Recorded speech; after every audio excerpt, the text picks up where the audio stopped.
Dan masalah yang ke-10, anna ta'liqal wada' anil ain min dalik.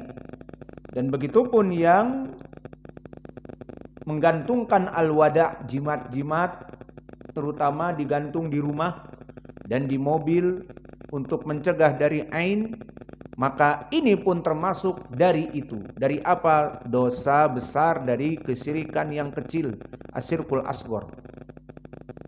Maka maknanya ta'liqul wada' lidaf'il ain minasyirk al-asghar lima yahsulu ma'ahu minal iltifatil qalb ila ghairillah. Maka pembahasannya makin kerucut lagi bahwa yang diinginkan kesyirikan yang disebutkan di dalam bab menggantungkan jimat-jimat asyirku al-asghar, bukan al-akbar. Dan Syekh di sini beristimbat kepada hadis Hudzaifah. Wal faidah aw al mas'alah yang terakhir, masalah al hadiyatu asyrata,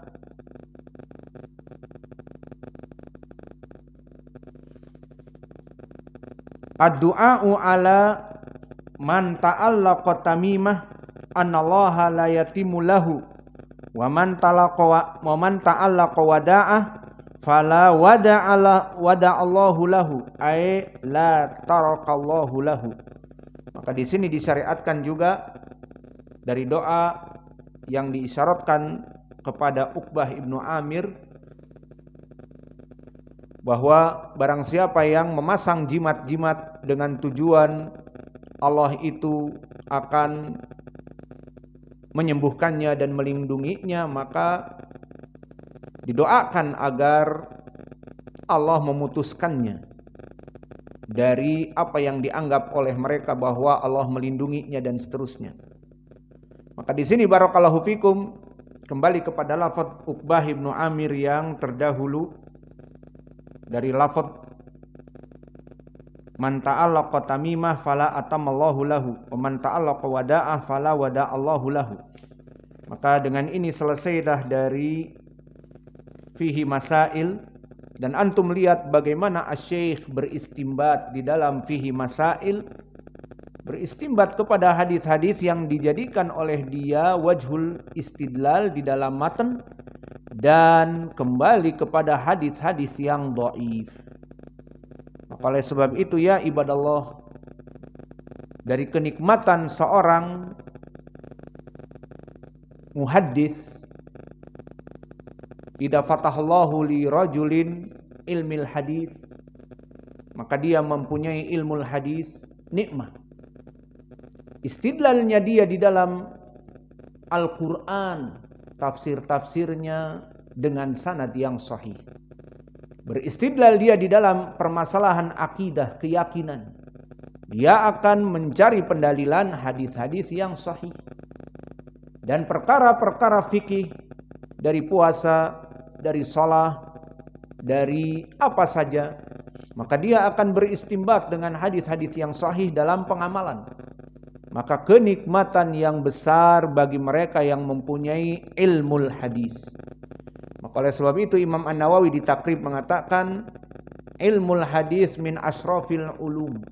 Ilmul hadis adalah ilmu yang mulia, karena semua cabang-cabang ilmu membutuhkan hadis. Maka di sini bisa antum saksikan bagaimana Asy-Syaikh di dalam kitab At-Tauhid beristidlal dengan hadis-hadis yang kita takhrij, hadisnya banyak yang dhaif juga. Ada juga yang sahih, kita insaf. Dan ada juga yang dhaif. Dan antum lihat di fihi masail, telah kami sebutkan bahwa fihi masail itu adalah talkhis dari Syekh, bahkan syarah dari hadis-hadis. Maka saya menasihati bagi para penuntut ilmu yang belajar kitab Tauhid, please, fihi masail jangan dibuang.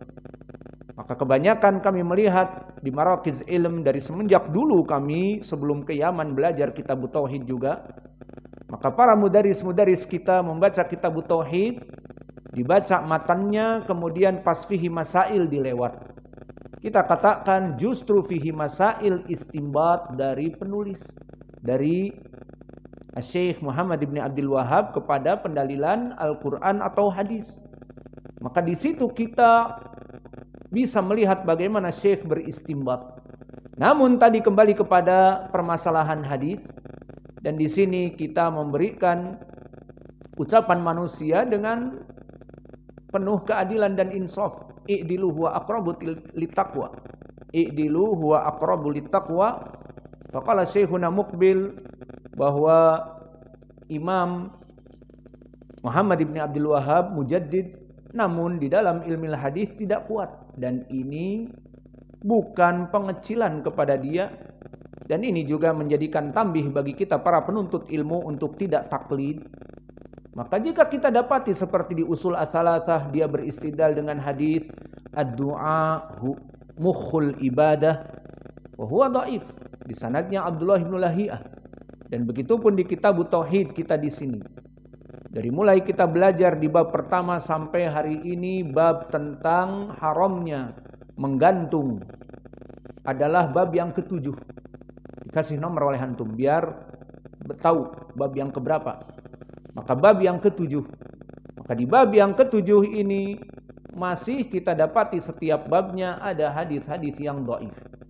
Dan pada fihi masail Syekh beristimbat dari beberapa masalah dan dari beberapa lembar dengan hadis-hadis yang dhaif.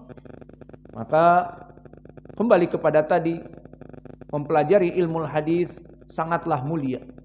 Maka saya menginginkan kepada ikhwah untuk terus mempelajari ilmu hadis, dan kita berikan ilmu hadis di sini seperti mustalah hadis, al-Baiquniyah, dan insyaallah kita akan masuk kepadanya kitab-kitab yang lain.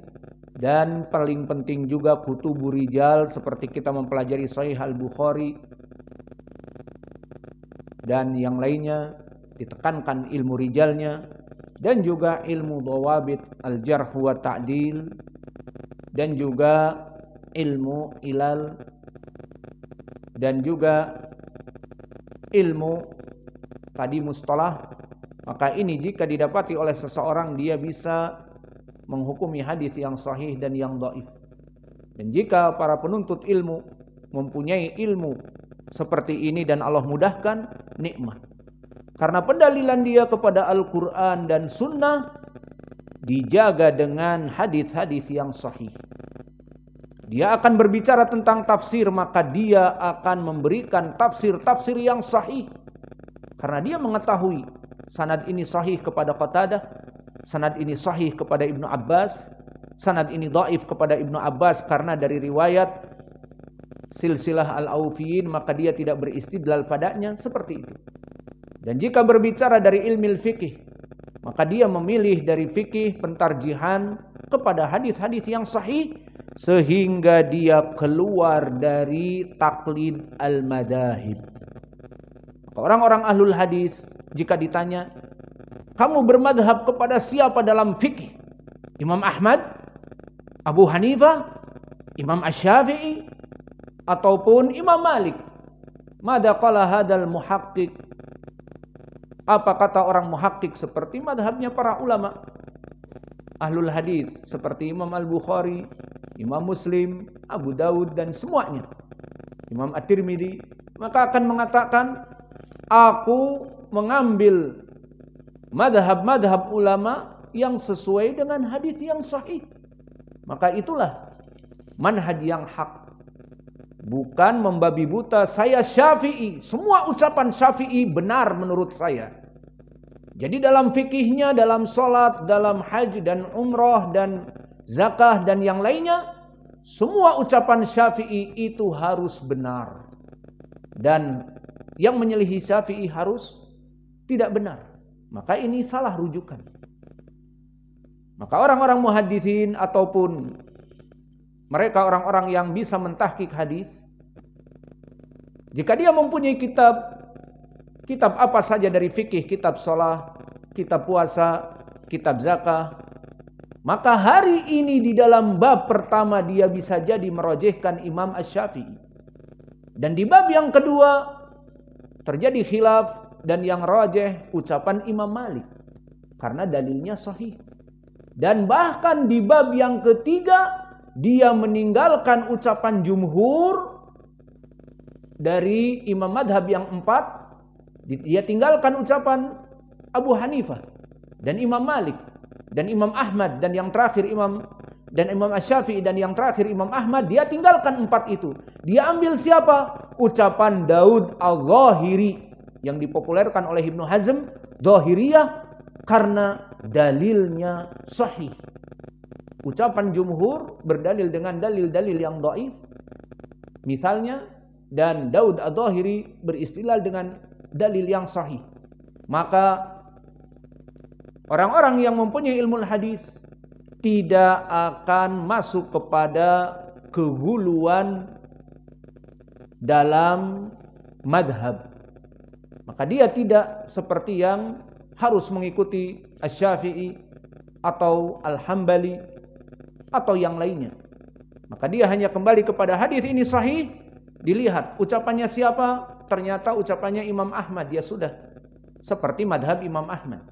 Dalam permasalahan ke-5, ke-6, ke bab ke-7, ke bab ke-8, maka dia kadang menguatkan Imam Asy-Syafi'i, kadang menguatkan Imam Malik, kadang menguatkan bahkan Abu Hanifah. Dan begitu pun dalam ilmi akidah, ilmi tauhid, ilmi akidah, dia beristidlal dengan hadis-hadis yang sahih dan membuat kitab-kitab yang hadis-hadisnya sahih saja. Dan antum sebagai pembaca dan para tulabul ilm, mana yang antum lebih terasa nikmat, apalagi sekarang antum sudah mulai belajar ilmu hadis? Hadis-hadis yang tidak diperiksa sanadnya atau mempelajari matan-matan yang diperiksa sanadnya? Mana yang kalian senangi? Hadis-hadis yang dipelajari matannya, sanadnya atau tidak? Maka seperti kita senang di saat mempelajari kitab-kitab yang sudah spesifik sahih seperti Imam Sahih Al-Bukhari atau Sahih Imam Muslim atau karya Syekh kami Al-Jami'us Sahih mimma laisa fi sahihain ataupun As-Sahih Al-Musnad mimma laisa fi sahihain. Maka ini semuanya sangat menyenangkan. Dan antum senang di saat kita membaca Al-Akhbar As-Sahihah fi ru'yatillah ataupun fi ahkam siyami Ramadan ataupun fi ahkam salatil witr dan yang lainnya. Senang apa tidak? Dihafal bahkan matan-matannya dan antum menghafalnya pun senang karena ditakhrij. Oh, hadis ini ternyata di Sahih Al-Bukhari. Oh, hadis ini ternyata di Sahih Muslim. Di saat antum menghafal dalam keadaan yakin sahih dan juga menghemat hafalan-hafalan di hard disk kalian, hadis-hadisnya hanya dihafal yang sahih. Sehingga tidak penuh. Tidak harus di-delete. Tapi seperti antum mempunyai HP, semua gambar di WhatsApp karena mempunyai grup WhatsApp orang awam, gambar, video potongan, tertawa dan sebagainya, TikTok.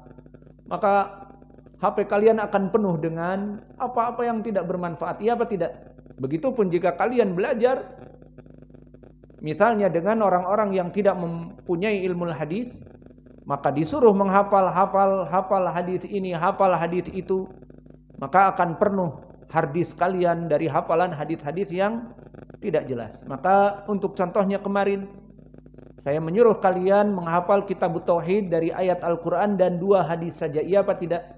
Atau 1 hadis saja. Uqbah ibnu Amir. Lalu hadis Imran ibnu Husain tidak usah dihafal karena sanadnya dhaif. Apalagi hadis Hudzaifah juga asar karena sanadnya dhaif. Maka menghemat dari menghafal hadis-hadis yang sahih saja agar harddisk kita tidak penuh dan tidak lelet. Ya. Maka di saat kita terbiasa menghafal hadis-hadis yang sahih, Masya Allah, di saat berbicara keluar, kama ja'a fi sahihain, kama qala al-Imam Al-Bukhari, atau akhrajahu Abu Daud wa fi sanadihi kada wa kada. Meskipun diriwayatkan Imam At-Tirmidzi, Abu Daud, tapi terbiasa sanadnya sahih. Sehingga keluar dengan itu. Namun jika antum tidak mentangkih, menyaring, maka hafalan antum di harddisk kalian banyak hadis-hadis dihafal. Karena aneh disuruh menghafal matan. Semua pelajaran disuruh dihafal. Namun di saat keluar hadis-hadis dhaif, akan terbiasa bagi kalian nanti di khutbah dibaca hadis dhaif. Dibaca hadis dhaif. Maka alhamdulillah kalian di sini belajar mengkhususkan pada hadis-hadis yang sahih saja. Sehingga setoran dari kitab tauhid pun yang kemarin kita perintah dari hadis-hadis yang sahih saja. Maka hadis Imran ibnu Husain dhaif, hadis Hudzaifah juga dhaif, tidak dibaca.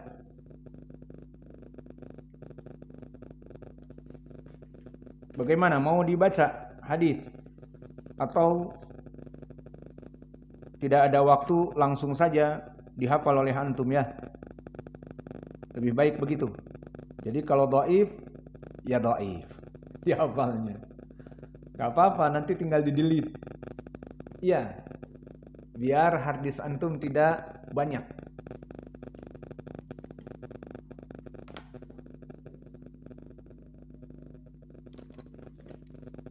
Wa naktafi ila huna wa jazakumullahu khaira wa barakallahu fi ilmikum.